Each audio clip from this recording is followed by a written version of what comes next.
Paper 61. The Mammalian Era on Urantia. The era of mammals extends from the times of the origin of placental mammals to the end of the Ice Age, covering a little less than 50 million years. During this Cenozoic age, the world's landscape presented an attractive appearance, rolling hills, broad valleys, wide rivers, and great forests. Twice during this sector of time the Panama Isthmus went up and down. 3 times the Bering Strait land bridge did the same. The animal types were both many and varied. The trees swarmed with birds, and the whole world was an animal paradise, notwithstanding the incessant struggle of the evolving animal species for supremacy. The accumulated deposits of the 5 periods of this 50-million-year era contain the fossil records of the successive mammalian dynasties and lead right up through the times of the actual appearance of man himself. 1. The New Continental Land Stage, the Age of Early Mammals. 50 million years ago, the land areas of the world were very generally above water or only slightly submerged. The formations and deposits of this period are both land and marine, but chiefly land. For a considerable time the land gradually rose, but was simultaneously washed down to the lower levels and toward the seas. Early in this period, and in North America, the placental type of mammals suddenly appeared, and they constituted the most important evolutionary development up to this time. Previous orders of non-placental mammals had existed, but this new type sprang directly and suddenly from the pre-existent reptilian ancestor whose descendants had persisted on down through the times of dinosaur decline. The father of the placental mammals was a small, highly active, carnivorous, springing type of dinosaur. Basic mammalian instincts began to be manifested in these primitive mammalian types. Mammals possess an immense survival advantage over all other forms of animal life in that they can 1. Bring forth relatively mature and well-developed offspring. 2. Nourish, nurture, and protect their offspring with affectionate regard. 3. Employ their superior brain power in self-perpetuation. 4. Utilize increased agility in escaping from enemies. 5. Apply superior intelligence to environmental adjustment and adaptation. 45 million years ago, the continental backbones were elevated in association with a very general sinking of the coastlines. Mammalian life was evolving rapidly. A small reptilian egg-laying type of mammal flourished, and the ancestors of the later kangaroos roamed Australia. Soon there were small horses, fleet-footed rhinoceroses, tapirs with proboscises, primitive pigs, squirrels, lemurs, possums, and several types of monkey-like animals. They were all small, primitive, and best suited to living among the forests of the mountain regions. A large ostrich-like land bird developed to a height of 10 feet and laid an egg 9 by 13 inches. These were the ancestors of the later gigantic passenger birds that were so highly intelligent and that one time transported human beings through the air. The mammals of the early Cenozoic lived on land, under the water, in the air, and among the treetops. They had from 1 to 11 pairs of mammary glands, and all were covered with considerable hair. In common with the later appearing orders, they developed 2 successive sets of teeth and possessed large brains in comparison to body size, but among them all no modern forms existed. 40 million years ago, the land areas of the northern hemisphere began to elevate, and this was followed by new extensive land deposits and other terrestrial activities, including lava flows, warping, lake formation, and erosion. During the latter part of this epoch, most of Europe was submerged. Following a slight land rise, the continent was covered by lakes and bays. The Arctic Ocean, through the Ural Depression, ran south to connect with the Mediterranean Sea as it was then expanded northward, the highlands of the Alps, Carpathians, Apennines, and Pyrenees being up above the water as islands of the sea. The Isthmus of Panama was up, the Atlantic and Pacific Oceans were separated. North America was connected with Asia by the Bering Strait land bridge, and with Europe by way of Greenland and Iceland. The Earth's circuit of land in northern latitudes was broken only by the Ural Straits, which connected the Arctic seas with the enlarged Mediterranean. Considerable foraminiferal limestone was deposited in European waters. Today this same stone is elevated to a height of 10,000 feet in the Alps, 16,000 feet in the Himalayas, and 20,000 feet in Tibet. The chalk deposits of this period are found along the coasts of Africa and Australia, on the west coast of South America, and about the West Indies. Throughout this so-called Eocene period, the evolution of mammalian and other related forms of life continued with little or no interruption. North America was then connected by land with every other continent except Australia, and the world was gradually overrun by primitive mammalian fauna of various types.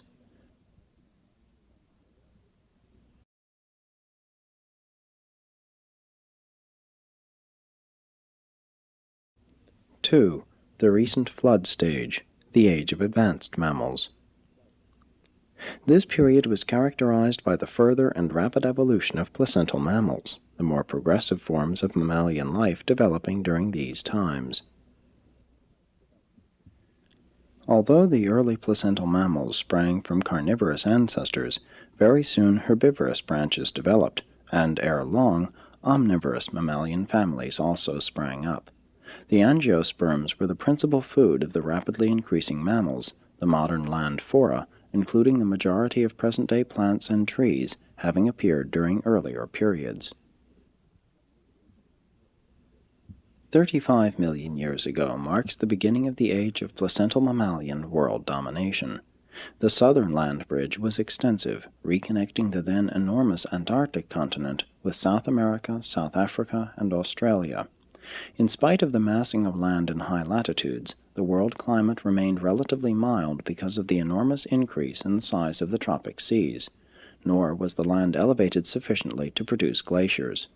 Extensive lava flows occurred in Greenland and Iceland, some coal being deposited between these layers. Marked changes were taking place in the fauna of the planet. The sea life was undergoing great modification. Most of the present-day orders of marine life were in existence, and foraminifers continued to play an important role. The insect life was much like that of the previous era. The fluorescent fossil beds of Colorado belong to the later years of these far distant times. Most of the living insect families go back to this period, but many then in existence are now extinct, though their fossils remain. On land, this was preeminently the age of mammalian renovation and expansion. Of the earlier and more primitive mammals, over 100 species were extinct before this period ended. Even the mammals of large size and small brains soon perished. Brains and agility had replaced armor and size in the progress of animal survival. And with the dinosaur family on the decline, the mammals slowly assumed domination of the earth, speedily and completely destroying the remainder of their reptilian ancestors. Along with the disappearance of the dinosaurs, other and great changes occurred in the various branches of the saurian family. The surviving members of the early reptilian families are turtles, snakes, and crocodiles, together with the venerable frog, the only remaining group representative of man's earlier ancestors. Various groups of mammals had their origin in a unique animal now extinct. This carnivorous creature was something of a cross between a cat and a seal. It could live on land or in water, and was highly intelligent and very active. In Europe, the ancestor of the canine family evolved, soon giving rise to many species of small dogs. About the same time, the gnawing rodents, including beavers, squirrels, gophers, mice, and rabbits appeared, and soon became a notable form of life, very little change having since occurred in this family. The later deposits of this period contain the fossil remains of dogs, cats, coons, and weasels in ancestral form. 30 million years ago, the modern types of mammals began to make their appearance. Formerly, the mammals had lived for the greater part in the hills, being of the mountainous types. Suddenly, there began the evolution of the plains or hoofed type, the grazing species, as differentiated from the clawed flesh-eaters. These grazers sprang from an undifferentiated ancestor having 5 toes and 44 teeth, which perished before the end of the age. Toe evolution did not progress beyond the 3-toed stage throughout this period. The horse, an outstanding example of evolution, lived during these times in both North America and Europe, though his development was not fully completed until the later Ice Age. While the rhinoceros family appeared at the close of this period, it underwent its greatest expansion subsequently. A small hog-like creature also developed, which became the ancestor of the many species of swine, peccaries, and hippopotamuses. Camels and llamas had their origin in North America about the middle of this period and overran the western plains. Later, the llamas migrated to South America, the camels to Europe, and soon both were extinct in North America, though a few camels survived up to the Ice Age. About this time, a notable thing occurred in western North America. The early ancestors of the ancient lemurs made their first appearance. While this family cannot be regarded as true lemurs, their coming marked the establishment of the line from which the true lemurs subsequently sprang. Like the land serpents of a previous age, which betook themselves to the seas, now a whole tribe of placental mammals deserted the land and took up their residence in the oceans, and they have ever since remained in the sea, yielding the modern whales, dolphins, porpoises, seals, and sea lions. The bird life of the planet continued to develop, but with few important evolutionary changes. The majority of modern birds were existent, including gulls, herons, flamingos, buzzards, falcons, eagles, owls, quails, and ostriches. By the close of this Oligocene period, covering 10 million years, the plant life, together with the marine life and the land animals, had very largely evolved and was present on Earth, much as today. Considerable specialization has subsequently appeared, but the ancestral forms of most living things were then alive. 3. The modern mountain stage, age of the elephant and the horse. Land elevation and sea segregation were slowly changing the world's weather, gradually cooling it, but the climate was still mild. Sequoias and magnolias grew in Greenland, but the subtropical plants were beginning to migrate southward. By the end of this period, these warm climate plants and trees had largely disappeared from the northern latitudes, their places being taken by more hardy plants and the deciduous trees. There was a great increase in the varieties of grasses, and the teeth of many mammalian species gradually altered to conform to the present-day grazing type. 25 million years ago, there was a slight land submergence following the long epoch of land elevation. The Rocky Mountain region remained highly elevated, so that the deposition of erosion material continued throughout the lowlands to the east. The Sierras were well re-elevated. In fact, they have been rising ever since. The great 4-mile vertical fault in the California region dates from this time. 20 million years ago was indeed the golden age of mammals. Bering Strait land bridge was up, and many groups of animals migrated to North America from Asia, including the 4-tusked mastodons, short-legged rhinoceroses, and many varieties of the cat family. The first deer appeared, and North America was soon overrun by ruminants, deer, oxen, camels, bison, and several species of rhinoceroses, but the giant pigs, more than 6 feet tall, became extinct.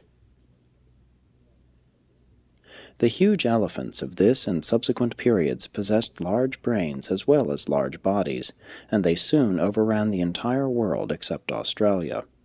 For once the world was dominated by a huge animal with a brain sufficiently large to enable it to carry on. Confronted by the highly intelligent life of these ages, no animal the size of an elephant could have survived unless it had possessed a brain of large size and superior quality. In intelligence and adaptation, the elephant is approached only by the horse, and is surpassed only by man himself. Even so, of the 50 species of elephants in existence at the opening of this period, only 2 have survived. 15 million years ago, the mountain regions of Eurasia were rising, and there was some volcanic activity throughout these regions, but nothing comparable to the lava flows of the Western Hemisphere. These unsettled conditions prevailed all over the world. The Strait of Gibraltar closed, and Spain was connected with Africa by the old land bridge, but the Mediterranean flowed into the Atlantic through a narrow channel which extended across France, the mountain peaks and highlands appearing as islands above this ancient sea. Later on, these European seas began to withdraw. Still later, the Mediterranean was connected with the Indian Ocean, while at the close of this period the Suez region was elevated, so that the Mediterranean became, for a time, an inland salt sea. The Iceland land bridge submerged, and the Arctic waters commingled with those of the Atlantic Ocean. The Atlantic coast of North America rapidly cooled, but the Pacific coast remained warmer than at present. The great ocean currents were in function, and affected climate much as they do today. Mammalian life continued to evolve. Enormous herds of horses joined the camels on the western plains of North America. This was truly the age of horses as well as of elephants. The horse's brain is next in animal quality to that of the elephant, but in one respect it is decidedly inferior, for the horse never fully overcame the deep-seated propensity to flee when frightened. The horse lacks the emotional control of the elephant, while the elephant is greatly handicapped by size and lack of agility. During this period an animal evolved which was somewhat like both the elephant and the horse, but it was soon destroyed by the rapidly increasing cat family. As Urantia is entering the so-called horseless age, you should pause and ponder what this animal meant to your ancestors. Men first used horses for food, then for travel, and later in agriculture and war. The horse has long served mankind and has played an important part in the development of human civilization. The biologic developments of this period contributed much toward the setting of the stage for the subsequent appearance of man. In Central Asia, the true types of both the primitive monkey and the gorilla evolved, having a common ancestor, now extinct. But neither of these species is concerned in the line of living beings which were, later on, to become the ancestors of the human race. The dog family was represented by several groups, notably wolves and foxes, the cat tribe by panthers and large saber-toothed tigers, the latter first evolving in North America.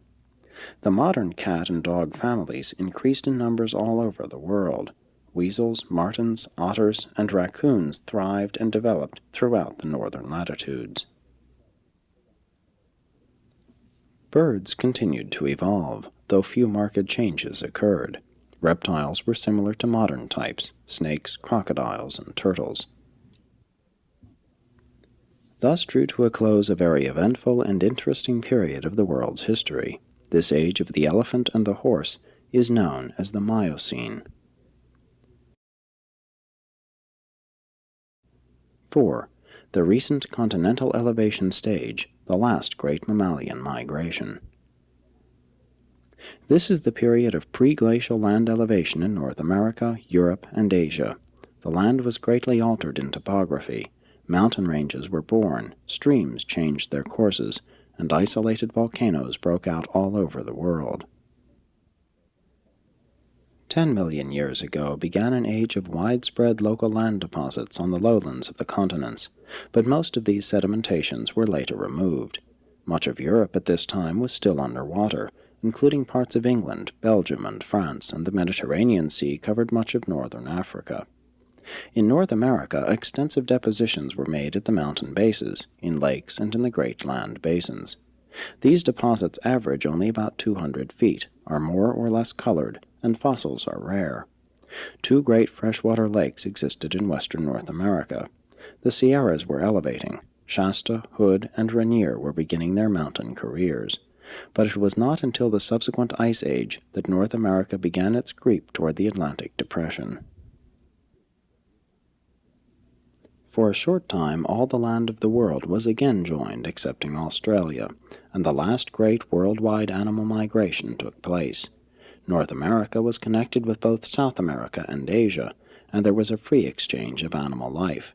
Asiatic sloths, armadillos, antelopes, and bears entered North America, while North American camels went to China. Rhinoceroses migrated over the world except Australia and South America, but they were extinct in the Western Hemisphere by the close of this period. In general, the life of the preceding period continued to evolve and spread. The cat family dominated the animal life, and marine life was almost at a standstill. Many of the horses were still three-toed, but the modern types were arriving. Llamas and giraffe-like camels mingled with the horses on the grazing plains. The giraffe appeared in Africa, having just as long a neck then as now. In South America, sloths, armadillos, anteaters, and the South American type of primitive monkeys evolved. Before the continents were finally isolated, those massive animals, the mastodons, migrated everywhere except to Australia. 5 million years ago, the horse evolved as it now is, and from North America migrated to all the world. But the horse had become extinct on the continent of its origin long before the red man arrived. The climate was gradually getting cooler. The land plants were slowly moving southward. At first it was the increasing cold in the north that stopped animal migrations over the northern isthmuses.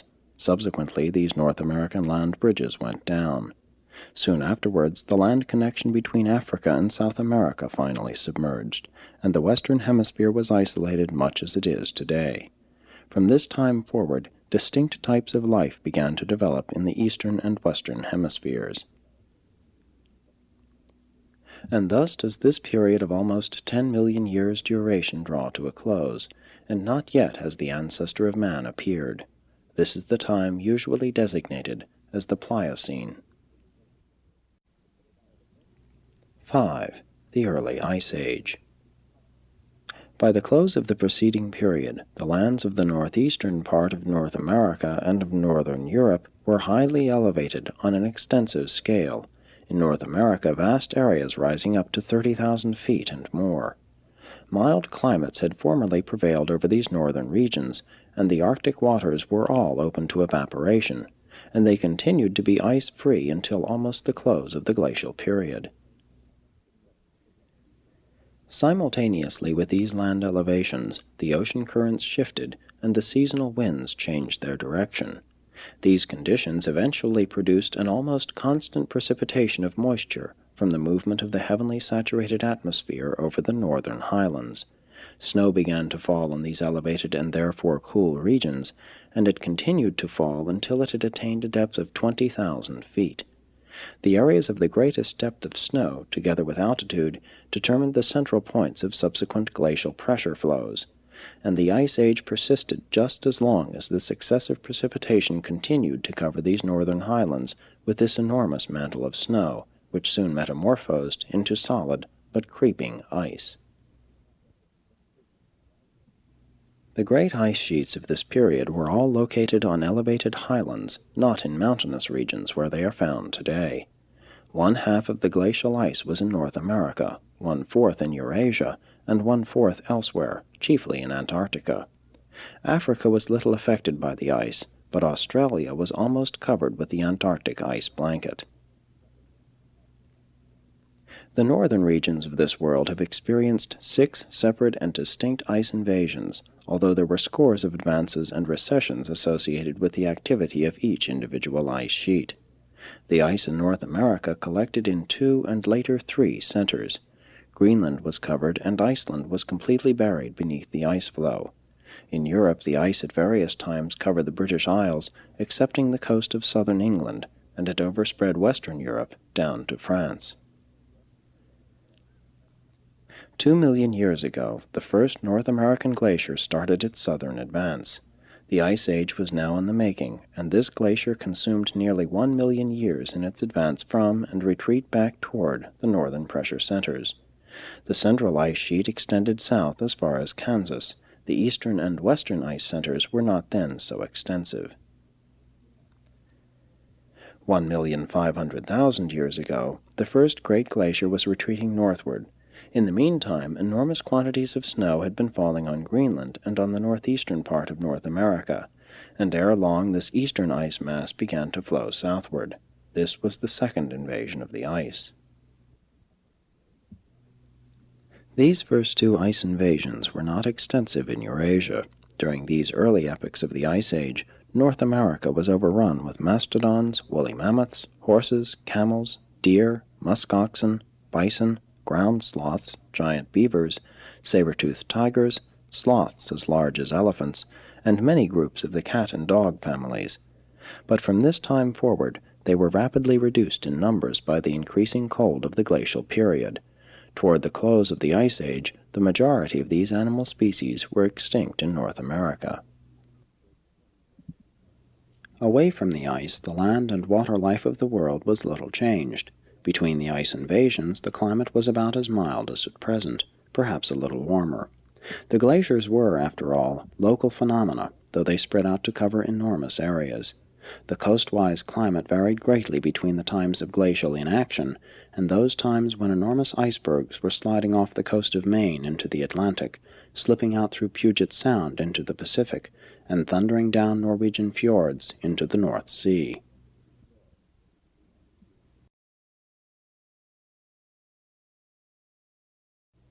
_6. Primitive Man in the Ice Age.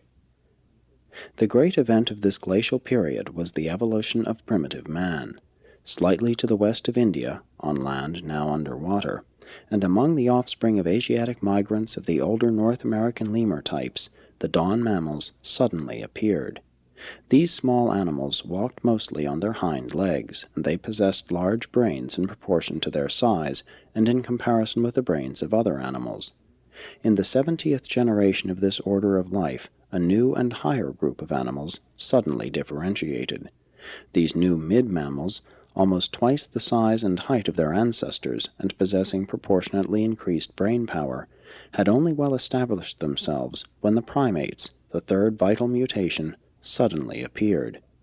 At this same time, a retrograde development within the mid-mammal stock gave origin to the simian ancestry, and from that day to this the human branch has gone forward by progressive evolution, while the simian tribes have remained stationary or have actually retrogressed. 1,000,000 years ago, Urantia was registered as an inhabited world. A mutation within the stock of the progressing primates suddenly produced two primitive human beings, the actual ancestors of mankind. This event occurred at about the time of the beginning of the third glacial advance. Thus it may be seen that your early ancestors were born and bred in a stimulating, invigorating, and difficult environment. And the sole survivors of these Urantia aborigines, the Eskimos, even now prefer to dwell in frigid northern climes. Human beings were not present in the western hemisphere until near the close of the Ice Age, but during the interglacial epochs they passed westward around the Mediterranean and soon overran the continent of Europe. In the caves of western Europe may be found human bones mingled with the remains of both tropic and arctic animals, testifying that man lived in these regions throughout the later epochs of the advancing and retreating glaciers.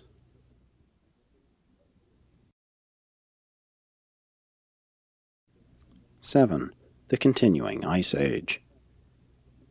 Throughout the glacial period, other activities were in progress, but the action of the ice overshadows all other phenomena in the northern latitudes.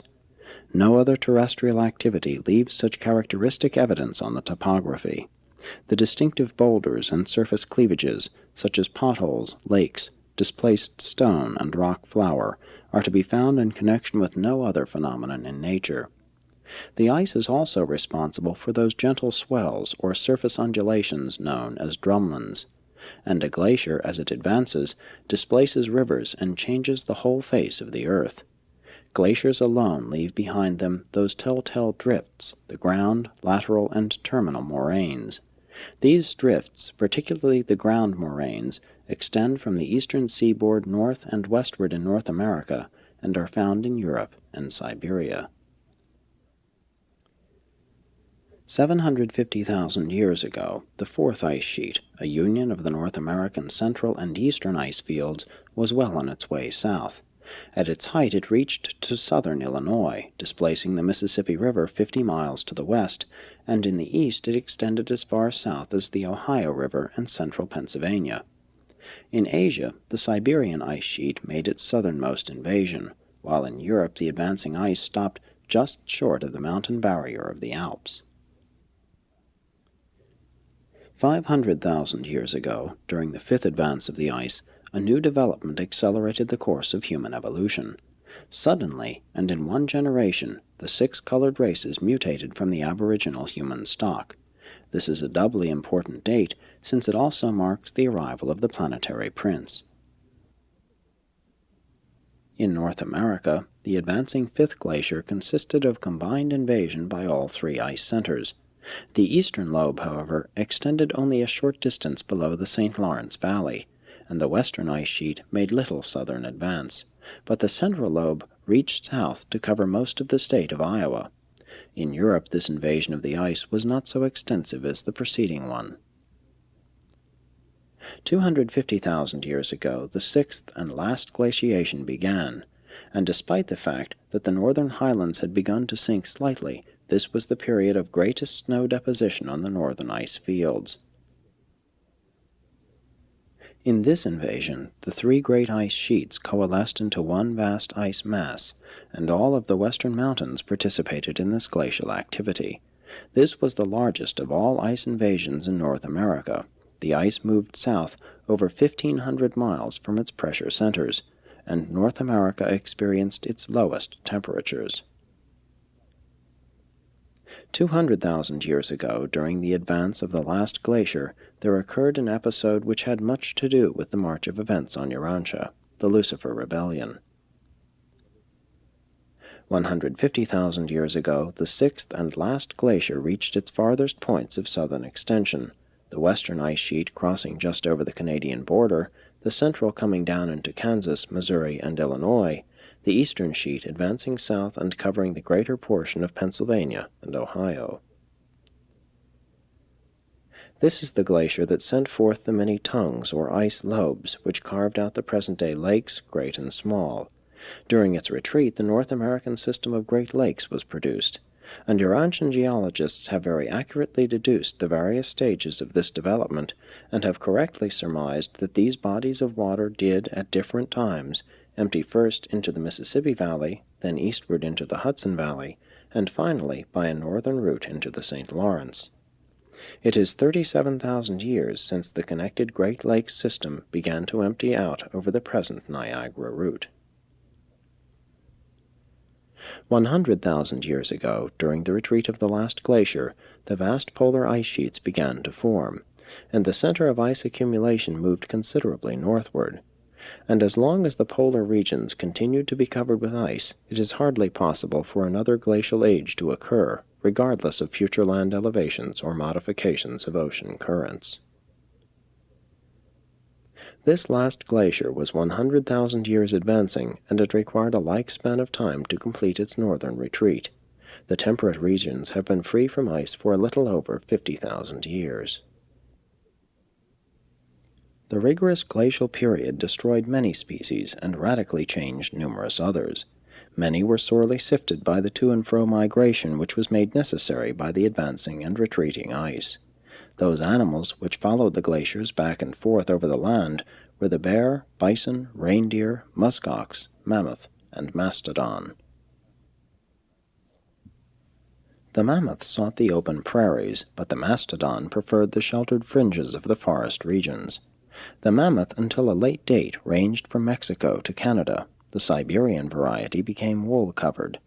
The mastodon persisted in North America until exterminated by the red man, much as the white man later killed off the bison. In North America, during the last glaciation, the horse, tapir, llama, and saber-toothed tiger became extinct. In their places, sloths, armadillos, and water hogs came up from South America.